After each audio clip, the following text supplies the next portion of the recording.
günləri birinci suala baxırıq biz. İcazə müəllimi testinin öz açısında bu əhali məsələsində. Ölkədə 2000-ci ildə əhali 7 milyon nəfərdir. 2010-cu ildə isə 814 milyon nəfər olmuşdur. Əhalinin orta illik artım faizi hesablayır. Gəlin baxalım. Bizə verib əhali.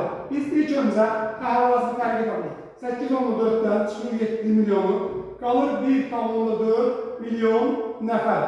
Yəni, bizdə 10 ilə əhali artı 1,4 milyon nəfər.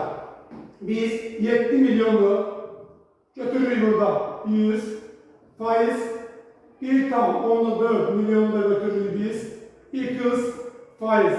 X tapır burada 20 faiz artır. Bu artır neçə il olur? 10 ilə. 10 ilə olur 20 faiz. 1000 tapanda X götürürük. X'i buradan tapırıq 2 faiz.